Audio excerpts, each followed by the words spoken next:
bonjour à tous. Donc déjà, je remercie les organisateurs de me laisser présenter mes travaux. D'accord. Donc je vais vous parler de limites en champ moyen du processus de Hawkes en régime diffusif. Si je parle à ce son-là, ça va ou Ok, donc j'espère quelque fort. Donc, je vais parler de limites en champ moyen. Ok. Donc là, vous entendez mieux? D'accord. Je vais parler de limites en champ moyen de processus de Hawkes en régime diffusif. Donc avant d'expliquer ce que signifie le titre, je vais d'abord expliquer ce qu'est un processus de Hawkes. Donc déjà, il faut savoir ce qu'est un processus ponctuel. Donc pour moi, dans la suite, un processus ponctuel sera juste un processus stochastique défini sur R+, qui est constant par morceau, et dont les amplitudes de saut sont toujours égales à 1. Donc dans la suite, je vais toujours identifier ce genre de processus avec l'ensemble de ces instants de saut, qui est donc un ensemble de points aléatoires sur R+. Ce qu'on verra aussi comme une mesure ponctuelle aléatoire, qui est donc la mesure qui compte les instants de saut. Donc les processus de Hawkes, en fait, sont des processus ponctuels qui interagissent. Donc je vais tout de suite expliquer la nature de ces interactions sur un petit exemple très informel. On considère deux processus ponctuels, Z1 et Z2, qu'on représente comme des ensembles de points sur R+, et on va supposer qu'ils interagissent de la manière suivante, que Z1 inhibe Z2 et que Z2 s'auto-excite. Donc l'inhibition de Z1, ce qu'elle signifie, c'est qu'à chaque fois que Z1 va charger un point à un instant t, ce point va faire en sorte que Z2 va charger moins de points dans le futur. Et ce que signifie l'excitation de Z2, c'est l'inverse. C'est qu'à chaque fois que Z2 va réussir à charger un point, ce point va faire en sorte que dans le futur, Z2 va charger plus de points. Donc c'est ça le genre de dynamique qu'on peut définir à l'aide des processus de Hawkes. Et en fait, l'intérêt de ces processus, c'est que ça permet de modéliser des phénomènes dans des domaines très variés. Donc pour illustrer mon exposé, je vais parler d'une de ces modélisations, qui est la modélisation des neurones. Donc pour comprendre cette modélisation, il faut savoir que les neurones, quand ils fonctionnent, ils s'envoient des décharges les uns aux autres. Et en fait, on résume souvent l'activité d'un neurone à l'ensemble des instants auxquels ce neurone envoie une décharge aux autres. Donc ici, c'est ça l'information importante qu'on va chercher à modéliser. Donc chaque ensemble d'instants de décharge d'un neurone, on va voir ça comme un processus ponctuel, c'est-à-dire comme un ensemble de points aléatoires sur R+. Et en fait, ce qu'il faut savoir, c'est que le taux auquel un neurone envoie ses décharges, ça dépend de ce qu'on appelle son potentiel. Et en fait, à chaque fois qu'un neurone va envoyer une décharge à un autre neurone, ça va modifier le potentiel du neurone qui a reçu la décharge. Donc du coup, ça va aussi modifier son taux de décharge, qui va soit augmenter, soit diminuer. Donc c'est ça qui va correspondre aux excitations et aux inhibitions qu'on va pouvoir modéliser à l'aide des processus de Hawkes. Voilà, donc là, je viens d'expliquer ce qu'était un processus de Hawkes un peu avec les mains. Donc maintenant, je vais les définir formellement. Et ensuite, je parlerai du sujet principal de l'exposé. Donc déjà, on va définir l'intensité d'un processus ponctuel. Donc par définition, un processus stochastique lambda, c'est l'intensité d'un processus ponctuel Z, si pour tout intervalle AB, conditionnellement aux événements antérieurs à l'intervalle, le nombre de points que Z charge dans l'intervalle est égal à l'intégrale sur l'intervalle de lambda. Donc une manière d'interpréter cette définition, c'est en fait de voir lambda comme une densité aléatoire de Z. Je rappelle que Z peut être vu comme une mesure ponctuelle aléatoire. Donc en fait, c'est ce lambda qui va jouer le rôle de ce que j'ai appelé tout à l'heure le taux de décharge d'un neurone. C'est-à-dire en fait le taux auquel Z va charger des points sur R+. Voilà. Dans la suite, je vais parler d'un système de processus de Hawkes. Ce sera toujours un système fini de processus ponctuels, c'est que chaque processus ZI admet une intensité lambda I dont la forme est imposée par cette formule. Cette formule, à première vue, elle est assez compliquée, mais je reviendrai en détail sur ce qu'elle signifie plus tard sur un cas particulier. Pour l'instant, la seule chose qui est réellement importante à comprendre, je pense que c'est d'où viennent les interactions dont j'ai parlé tout à l'heure. En fait, c'est parce qu'à chaque fois qu'on aura un de nos processus ponctuels ZJ qui va charger un point à un instant S, ce que va faire concrètement cette charge, c'est qu'elle va modifier les valeurs des intensités lambda I de tous les processus à tous les temps t supérieurs à S. Et donc c'est cette modification qui va correspondre aux excitations et aux inhibitions dont j'ai parlé tout à l'heure. Voilà. Et en fait, ce qui est intéressant dans la modélisation en neurosciences dont j'ai parlé avant, c'est que cette formule, on peut l'interpréter de manière naturelle.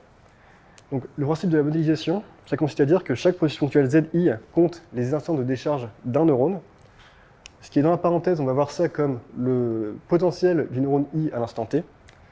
La fonction FI, c'est donc la fonction qui va donner le taux de décharge du neurone I en fonction de son potentiel. Les fonctions AJI, ce qu'on appelle les fonctions de perte. Donc pour comprendre ce que signifient ces fonctions de perte, en fait, ce qui est important à remarquer, c'est qu'à chaque fois que le neurone J envoie une décharge à un neurone I à un instant t, cette décharge va modifier le potentiel. Donc à l'instant t de la décharge, le potentiel va faire un saut d'amplitude AJ0. Et ensuite, l'effet de la décharge va évoluer au cours du temps. Et cette évolution va être décrite par la fonction AJI. Donc c'est ça la définition d'un processus de Hawkes. Donc, maintenant, je vais parler du sujet principal de l'exposé. Donc pour ça, on va considérer une suite de systèmes de processus de Hawkes. C'est-à-dire que pour chaque entier n, on a un système de n processus ponctuels qui vérifie la définition précédente. Et on va répondre à la question suivante, c'est vers quoi converge ce système quand le nombre de processus grand N tend vers l'infini. Donc pour répondre à cette question, on va se donner des hypothèses. La première, c'est qu'on va se placer en champ moyen. Donc c'est-à-dire qu'on va supposer qu'au sein d'un même système, tous les processus ont les mêmes, tous les processus sont similaires, ont les mêmes caractéristiques. Donc ici, les mêmes fonctions FI et les mêmes fonctions AJI. En particulier, ils ont aussi tous la même intensité lambda n qui ne dépend plus de i. Donc maintenant, on se retrouve avec une somme de n termes qui est identiquement distribuée. Donc cette somme, pour la forcer à converger, le plus simple, ce serait de la normaliser en 1 sur n, pour se ramener à une loi des grands nombres. Nous, ce qu'on va faire, c'est qu'on va plutôt se ramener à un TCL en la normalisant en 1 sur racine de n et en centrant les termes de la somme. Donc on va introduire une famille de variables IID centrées et réduites. En fait, ces variables correspondent à des amplitudes de saut aléatoires de la part du potentiel. Donc je reviendrai sur ce que signifie cette formule en détail sur la slide suivante. Pour l'instant, je vais faire une petite remarque sur le fait que cette formulation avec ces variables UJS, en fait, elle est assez maladroite, parce que telle qu'elle, l'intégrand d'ici n'est pas prévisible. Et ça, en pratique, ça pose des problèmes pour faire des calculs. Donc la bonne manière de formuler ces amplitudes de saut aléatoires, en fait, ce serait plutôt d'exprimer les ZNJ comme des mesures de Poisson, et de remplacer ces variables UJS par un paramètre de bruit de ces mesures de Poisson. Donc dans la suite, je vais quand même garder cette formulation, parce que je pense que c'est la plus compréhensible. Voilà. Donc dans un premier temps, on ne va pas s'intéresser directement à la convergence des processus ponctuels ZNI, mais on va d'abord regarder la convergence du processus qui est dans la parenthèse, que j'appelle le potentiel, processus Xn. C'est-à-dire en fait la convergence de l'intensité stochastique du processus ZNI. Et donc pour ça, on va faire une dernière hypothèse, qui est que la fonction h est donnée par une fonction exponentielle négative. Donc cette dernière hypothèse, elle est importante parce qu'elle permet de garantir que Xn est markovien, ce qu'on utilisera dans la suite. Donc le processus qui va nous intéresser dans un premier temps, c'est celui-là. Et donc comme j'ai dit tout à l'heure, cette formule elle est assez compliquée, mais en fait la dynamique de Xn, elle est très simple à décrire. Donc sur le graphique, j'ai simulé une trajectoire de Xn, et en fait ce qui est important à noter, c'est que Xn est un processus qui est déterministe par morceaux. Parce qu'en fait, tant qu'il ne saute pas, il évolue juste comme la fonction exponentielle moins alpha, donc de manière continue et déterministe. Et par ailleurs, on peut décrire les instants où il saute, parce que ce sont les instants définis par les processus ponctuels ZNJ. Et l'amplitude des sauts, c'est toujours de la même forme, c'est de la forme U sur racine de n, où U est une variable aléatoire centrée et réduite. Donc c'est ça que signifie, et sur deux sauts distincts, on prend des variables U qui sont indépendantes. Donc c'est ça que signifie ces variables UJT, ça correspond aux amplitudes de saut de Xn. Dans la suite, ça va être important de garder en tête cette dynamique de Xn. Donc avant de continuer l'étude de Xn, je vais devoir faire quelques rappels sur les processus de Markov. Donc, juste deux définitions.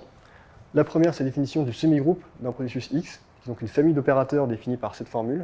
Pt de G de X, c'est l'espérance de G de Xt partant de la condition initiale petit x. Et la deuxième définition, c'est celle du générateur de X. Donc le générateur, c'est aussi un opérateur défini comme la dérivée du semi-groupe par rapport à sa variable de temps à l'instant t égale 0. Donc là, je vais faire une petite remarque sur le fait que cette définition du générateur, elle n'est pas tout à fait classique. Parce que, habituellement, on définit bien la fonction AG comme une dérivée fonctionnelle, et donc comme une limite de fonction. Mais normalement, cette limite, on la définit au sens d'une norme qui rend l'espace sur lequel on travaille complet. Donc en général, la norme infinie. Ici, je définis la limite au sens de la convergence simple à petit x fixé. Parce qu'en fait, ça me permet de considérer des fonctions G plus générales dans le domaine de A. Et j'en aurai besoin dans la suite, pour une formule. Maintenant, on va retourner à l'étude de Xn. Déjà, on peut remarquer que Xn vérifie cette EDS. Parce qu'en fait, si vous vous souvenez bien, Xn évolue selon deux régimes. Un régime continu et déterministe en exponentielle moins alpha, qui correspond exactement au terme de drift qu'on a ici, et un régime de saut aléatoire, qui correspond au deuxième terme. Dans le deuxième terme, on retrouve les instants de saut, qui sont définis par les processus ponctuels ZNJ, et on retrouve aussi les amplitudes de saut en U sur racine de n. Donc, une fois qu'on a cette EDS, on peut facilement déduire le générateur de Xn. Puisque le terme de drift, on le retrouve de manière classique sous la forme du terme de dérivée d'entre 1 du générateur. Et pour comprendre d'où vient le terme de saut, en fait, il y a deux choses à voir. La première, c'est que devant l'espérance, on retrouve l'intensité à laquelle Xn saute, qui ici c'est n fois f de x, parce qu'en fait, on a n processus ponctuels, qui sont les ZNJ, qui sautent tous avec la même intensité f de Xn. Et dans l'espérance, on retrouve l'amplitude des sauts en U sur racine de n, où U est une variable aléatoire de même loi que le UJT. Donc l'intérêt de calculer ce générateur, en fait, c'est que dans cette formule, c'est facile de partir de n vers l'infini. Il suffit essentiellement de faire un développement de Taylor-Lagrange dans l'espérance et de remarquer que le premier terme du développement est nul, parce qu'on a supposé que les variables U étaient centrées. Donc là, on peut prendre la limite sans problème, et dans l'expression de la limite, on reconnaît un générateur classique d'une diffusion continue qui va être solution de cette EDS. Et en fait, ce qu'on va montrer dans la suite, c'est que le processus Xn converge en loi vers X bar dans l'espace de score code, c'est-à-dire l'espace des fonctions K de lag de R plus dans R. Voilà. Là, on a déjà démontré la convergence de leur générateur. Donc maintenant, on va voir la convergence de leur semi-groupe. Cette convergence, elle est assez facile à obtenir si on connaît cette formule. Donc dans un premier temps, je vais expliquer d'où elle vient. Donc pour ça, on va introduire cette fonction U, qui permet d'exprimer la différence des semi-groupes comme l'accroissement de U entre 0 et t, parce qu'en fait, U de t, c'est juste P bar de t de G de x, et U de 0, c'est PL de t de G de x. Donc l'accroissement de U, on va l'exprimer comme l'intégrale de la dérivée de U. La dérivée de U, on la calcule assez facilement, en fait, parce que ça revient juste... Enfin, là, on va obtenir deux termes, parce qu'en fait, S apparaît dans deux endroits distincts dans l'expression de U de S. Donc d'un côté, on va dériver Pn de U, et de l'autre côté, P bar de U. Et maintenant, pour finir le calcul, ce qu'il faut savoir, c'est que quand on dérive un semi-groupe par rapport à sa variable de temps, ça revient à lui appliquer son générateur. Quand on dérive Pn de U, on récupère AN, et quand on dérive P bar de U, on récupère A bar. Donc c'est pour ça que finalement, on va récupérer la formule que j'avais annoncée au départ. Dans la suite, on va admettre et utiliser cette formule, donc ce qui sera assez simple, parce qu'on va essentiellement juste appliquer la définition du semi-groupe Pnt-S, qui on peut donc écrire comme l'espérance de la fonction qu'on a là, appliquée à xnt-s partant des conditions initiales petit x. Et ensuite, on va appliquer ce qu'on vient de démontrer, c'est-à-dire la convergence des générateurs, pour voir que ces expressions tendent vers 0 par convergence dominée. Donc c'est pour ça qu'on a la convergence des semi-groupes, de nos processus. Donc la convergence des semi-groupes, elle signifie exactement ça. Donc pour tout t, pour toute fonction g suffisamment régulière, autrement dit, toute coordonnée de xn va converger en loi vers la coordonnée correspondante de x bar. Maintenant, ce qui est assez classique et assez simple à démontrer par récurrence en utilisant des arguments classiques du processus de Markov, c'est qu'on peut obtenir la convergence en loi finidimensionnelle. C'est-à-dire que tout n-uplet de coordonnées de xn converge en loi vers le n-uplet correspondant de x bar. Donc la convergence qu'on a tout en bas. Donc là, on vient de voir pourquoi le processus xn convergeait en loi finidimensionnelle vers x bar. Et par ailleurs, on peut démontrer que la suite xn est tendue sur l'espace de score code. Ici, c'est une application directe du critère d'El-Douce. Pour ceux qui ne savent pas ce qu'est attention, c'est juste une condition de compacité en quelque sorte. Donc ces deux conditions, de manière classique, ça implique la convergence en loi des processus dans l'espace de score code. Et pour illustrer cette convergence, je vais vous montrer deux graphiques qui sont des simulations de xn. Et en fait, ce qu'on voit sur les graphiques, c'est que plus n augmente, plus les trajectoires de xn ont l'air de ressembler à celles de x bar, c'est-à-dire un bruit brownien qui retourne vers 0 à vitesse exponentielle. Voilà, donc là, on vient de voir la convergence de xn.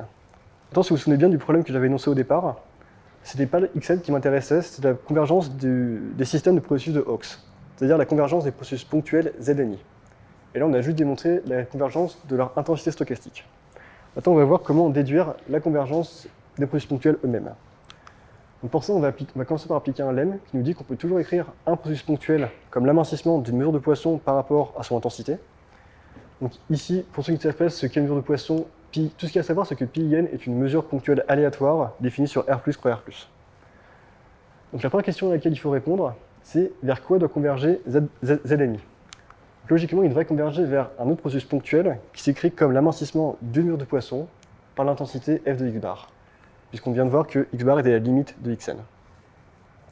L'intérêt de cette représentation, c'est de pouvoir exprimer nos processus ponctuels comme des fonctionnels de xn et de x bar. Maintenant, la raison pour laquelle la convergence des processus ponctuels n'est pas automatique à partir de celle de xn vers x bar, parce qu'en fait la fonction phi n'est pas continue partout. Mais ce qui va nous sauver ici, c'est qu'elle est quand même continue presque sûrement sur le point limite x bar pi bar. Et pour exploiter cette propriété, on va appliquer le théorème de représentation de score code. Donc ce théorème il est bien applicable, parce qu'on peut démontrer que le couple xn pi n converge en loi vers x bar pi bar, ce qui repose essentiellement sur la convergence de xn vers x bar. Et que ce que nous dit le théorème, c'est qu'on peut définir des copies de toutes nos variables pour lesquelles on a convergence presque sûre. Voilà. Et comme le point limite de nos copies est aussi un point de continuité de phi, On pourra démontrer que pour ces copies, on a convergence presque sûre des processus ponctuels dans l'espace de score au code. Et comme la convergence presque sûre implique la convergence en loi et que nos variables d'origine ont même loi que leur copie, on va pouvoir récupérer la convergence de ZNI vers Z bar I dans l'espace de score au code en loi. Et en fait, donc c'est pour ça qu'on peut démontrer la convergence des processus ponctuels individuellement. En fait, avec quelques manipulations supplémentaires, on peut démontrer plus fort que ça. On peut démontrer que l'intégralité du système converge vers le système infini des Z bar I dans l'espace produit de l'espace de score au code. Donc, je réponds entièrement à la question que j'avais posée au départ, qui était qu'on a bien explicité le système limite de notre système de processus de Hawkes. On finit juste sur quelques références. Donc, la première, c'est le papier sur lequel je me suis basé pour faire l'exposé. La deuxième, c'est un article de référence sur les processus de Hawkes. Et la troisième, c'est un livre de référence sur les processus ponctuels. Voilà. Je vous remercie de votre attention.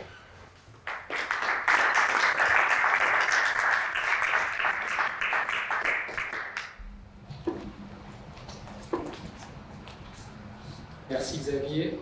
Est-ce qu'il y a des questions? Ouais.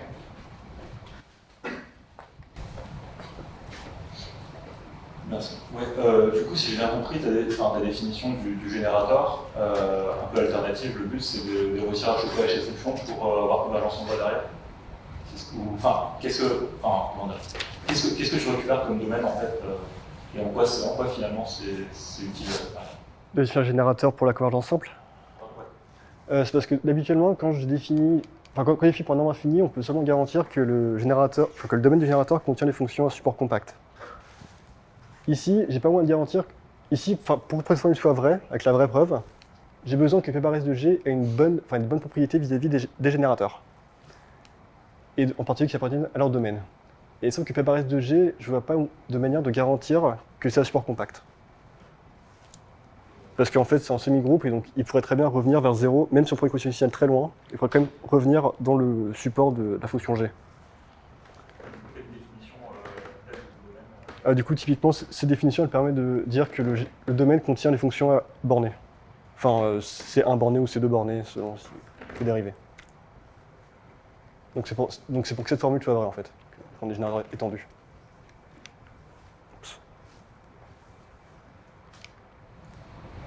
Est-ce qu'il y a d'autres questions? Moi j'avais une petite question, c'est quoi la motivation d'introduire les U, ce champ U, les variables U que j'avais dans la définition de l'intensité, ça modélise quoi? Alors, les variables U à la base, elles viennent surtout pour forcer la convergence en fait. Maintenant, si on reste dans le contexte des neurosciences, ça peut modéliser des poids synaptiques aléatoires des neurones. Donc, par contre, je sais pas s'il y a vraiment une expérience qui justifierait l'apparition de ces variables aléatoires. Mais à la base, ça vient pour que le modèle converge.